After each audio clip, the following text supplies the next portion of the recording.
ci boobule jamono ki nga xamante ni moom mu fi nekkoon ancien premier ministre Ousmane Sonko moom dafa daal di critiquer en tout cas bi lépp hausse bi ñeel prix des carburants jàpp ni tamit lu mel dañ ko imposer aux Sénégalais te it di sàkku plutôt ñu agir ci li nga xamante ni ñeel na fiscalité bi ñëpp daal ñu ngi ciy wax parce que société civile bi ñëpp ñu ngi ciy wax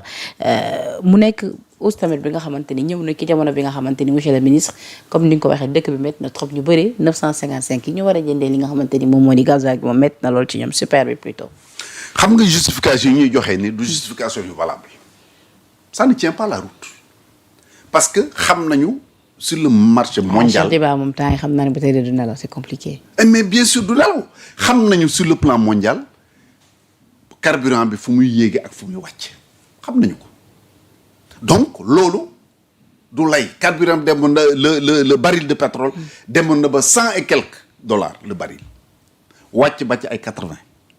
wàcc ba ci 60 même kon mënuñu justifier loolu ñaareel ba ñun suñu pétrole bi ñuy jaay au moins am na ay retombées. ay retombées de sentir ko. justement loolu lay wax bu fekkee ni yow am nga pétrole jaay nga ko même bu fekkee ni yokk am na bitim réew. yow bénéfice bi ngay jëlee ci sa pétrole parce que également noonu la ñu gérer am réew tey da ngay prévoir ni dama war a jënd biig nga dem ba jëmmi jamono gis ni kat am na leneen lu xew lu gën a nekk farata biig mais da nga koy réajuster loolu aussi gis naa ni même à l'Assemblée nationale bi fa gouvernement bi yóbboo loi de finances rectificative ba fii ñu toog di wax kenn waxul lu ci jëm toppatoo wuñ ko ñu ngi ko teg de côté ñaareel ba même bu yokk amoon gouvernement bi am na possibilité parce que plus carburant bi taxes yi ci état bi teg bi dafa bëri bu ñu wàññi woon taxes yi nga xam moom la ci état teg kon hausse du am waxuma la sax hausse du am mais comme danañ am possibilité wàññi ko. mais man lu ma jaaxal hausse bi depuis lors ñu ngi koy annoncé donc peut-être mënoon nañu am ay solution pour freiner ko parce que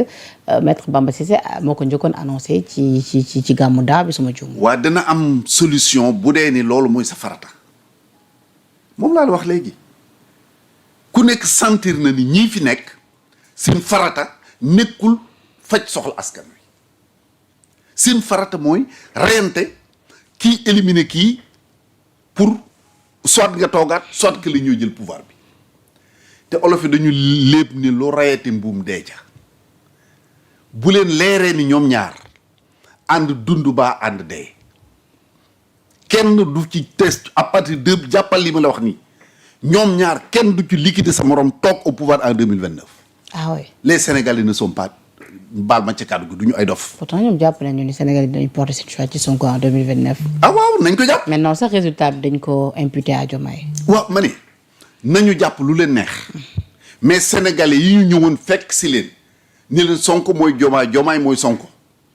bu ngeen ñu falee kenn ci ñoom mënul ni. responsabilité diw la du sama responsabilité non non non la responsabilité ñoom ñaar ñoo ko bokk elle est commune cette responsabilité là ñëw ci ndaw ñu ne bu ngeen ñu falee ñaari weer ñu soppi réew ñëw fii ci géej gi ñi leen bu ngeen ñu falee jën yi di ngeen ko tuur parce que du ngeen gisati ku ko jënd bu ngeen ñu falee di ngeen gis nit ñu dawe bitim réew ñëw ci biir Sénégal lu nekk ñu daj dig ko Sénégalais yi ñu fal la alors nga dem quelque temps kii jaar fi kii jaar ku nëb góor ki jiñ sa morom d'accord dañ ko jiñante alors waaye bu ñu ko jiñante Sénégalais boole lu ñu paqueté ba mu jekk delloo leen fële wut ñeneen ñoo nga xam ne am nañ yaakaar ne mën nañ doxal réew mi ñu jox leen réew mi alors parlons de ñoom ñaar seen diggante maa ngi ciy ñëw ci lu mu gën a yaatoo ci kanam tuuti laata loolu d'abord bëgg naa am sa gis-gis ci li nga xamante ni ñeel na coowal Azer tey bi ñu xëyee xeetu yéenekaay yu bëri xëyee nañ ko xam nga ni nag coow li depuis lors on en parle ba tey nit ñu bëri amaguñ ci en tout cas lu leer pôle judiciaire nag daal dinay lancer la traque des détourneurs des 37 milliards de l'Azer ñu fas yéene ci ubbi ab information judiciaire commission rogatoire waaye tamit ab délégation judiciaire ngir ñu mën a saytu xam ñan ñoo def ak ñan ñoo deful li leen di li nga xamante ni moom moo di li ñuy ciblé bokk na ci association de malfaiteurs détournement de deniers publics blanchiment de capitaux loolu nag bokk ci charge yi nga xamante ne en tout cas ñoom charge yooyu la ñu ciblé sa jàngat ci bileeb coow ci li ñeel la grande traque du PJF. waaw muy coow boobu muy yeneen yi yëpp yoo nga xam ni yàgg nañ ko wax dëgg yàlla man dama ci am naqar ak même gàcce à la limite ndax depuis 2 ans amul benn débat bu ñu teg ci taabal ji ngir xool lan mooy jëmale réew mi kanam mais débat bu ñu teg ci taabal ji rek xeex la xuloo la tuumalante la diw def na lii diw def na lii jàpp ay doomu aadama def ci kaso bi 1 an 2 ans xëy bàyyi ñu dem diw def na à la limite xamoo ku def ak ku deful nga egg ba foo nga xam ne même ñi ngay jëflanteel bitim réew sax sooy wax ak ñoom question yi ñu bëgg a yi ñu jëkk posé mooy lan moo xew dans ton pays xamee wuñu woon Sénégal loolu et pourtant de tout le temps su dara masaan xew état bi day taxaw taxawaay bi mu war a taxaw force de défense et de sécurité def ko justice def ko ba ku deful loo waral def ñu tegle ci yoon maintenant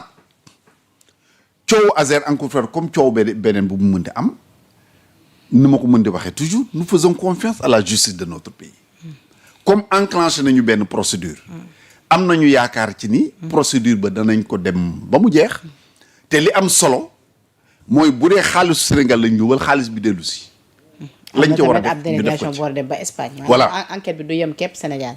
bien sûr du yem mënul yem Sénégal parce que coow li ni mu demee la mais li ci am solo pour man mooy bu dee ne xaalisu Sénégal lañ lubal nañ fexe ba xaalis bi dellu si ñu dugal ko au moins dans le développement du pays mais malheureusement du luy honorer suñu réew duy tax réew mi nekk réew mu ñuy naw ci wàllu doxalin te bu ñu amee lu ñu ci metti réellement loolu la moo tax tey xëy l'observateur bu mu xëyee mu ñëw ci lu mu gën a yaatoo ni ay fouilles patrimoniales délégation judiciaire en Espagne comme ni ma ko waxee loolu léegi nee na la fausse quittance de 918 339 800 francs CFA et les garanties d'assurance émises par la SONAC sur les 37 milliards francs CFA au cœur des enquêtes loolu yëpp tey jii bokk na en tout cas ci liñ ciblé ki nga xamante nag moo di njiital Azer di Jean-Michel Sène moom nag ba tey fi mu taxaw jàpp na ni sax enquête bi dañ ko war a gën a approfondir su ko defee ñu leeral yëf yi une bonne fois pour toutes. waaw moom day leeral yëf yi moom mooy intérêt ndax ñàkkul ni sax xëy na moom lem ci xam wax ko président je ne l'écarte pas que moom Jean-Michel la ma ca xam ñàkkul ni wax na ko président de la République.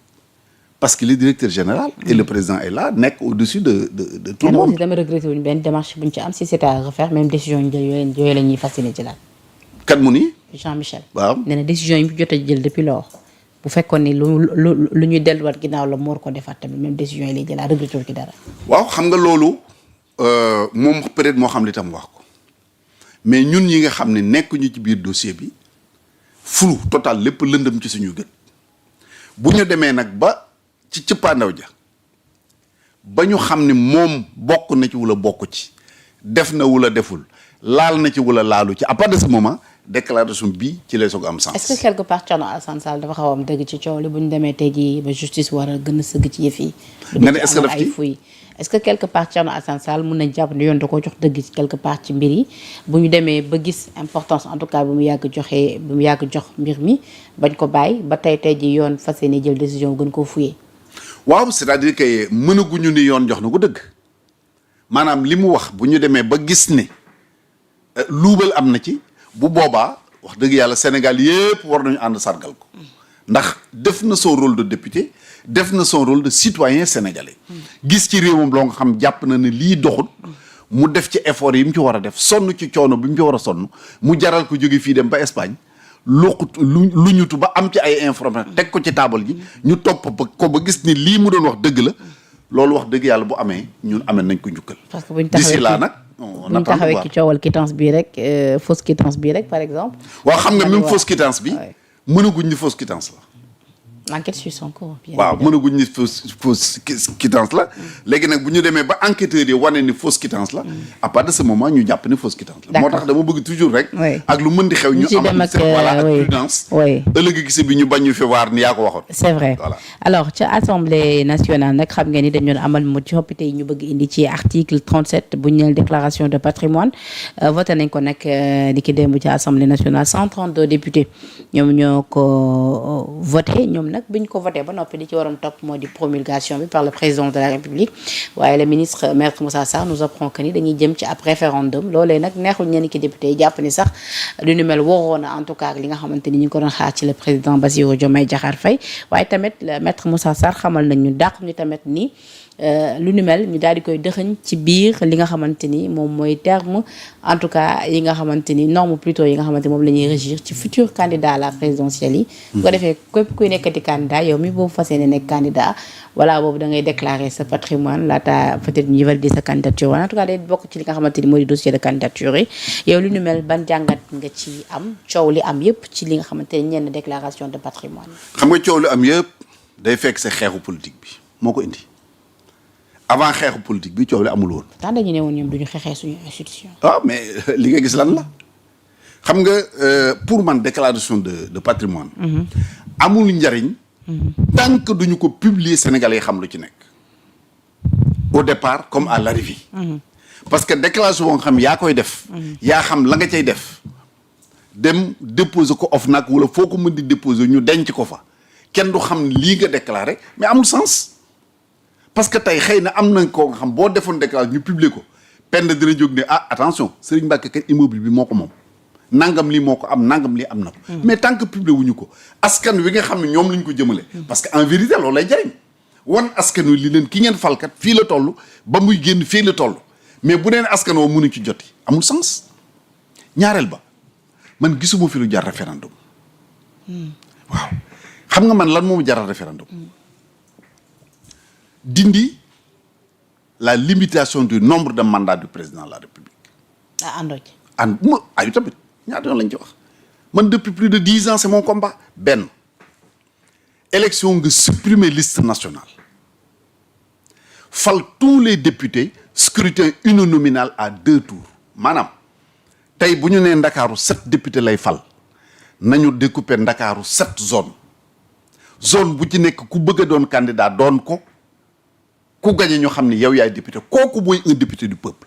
mais député boo nga xam ni xamuñu foo jóge ci liste nationale lañ la fale kooku du député ñetteel ba wàññi le nombre de députés ramener ko à 100 députés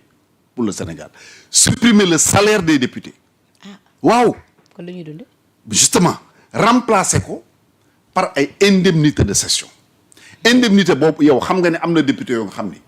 mën nañu toog ñaari weer ñetti weer duñ jaar assemblée. moo tax ñu indi woon ay coppite ci règlement intérieur bi. lii coppite bu wér bi nag mooy.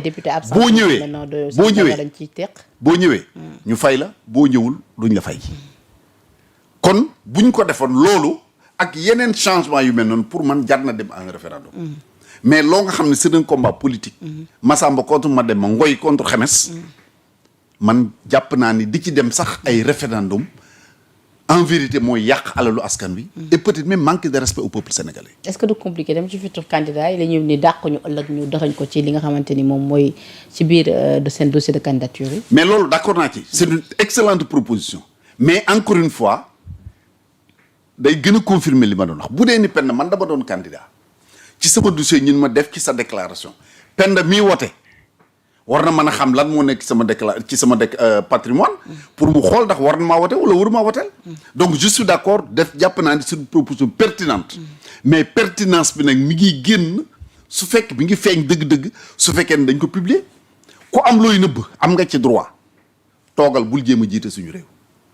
mais ku bëgg a jiite réew mi war nga mën a génne ne man kat yéen a ngi may fal lii laa am mu leer. dañ dégg ci yenn député yi ñu mel ni ñoom Guy Marius Sagna jàpp ni li ñu ci dëxëñ ñoom muy amendement yi ci état bi def ñeel ni président bu bëggee mu déclarer naam d'accord waaye tamit njiital assemblée ak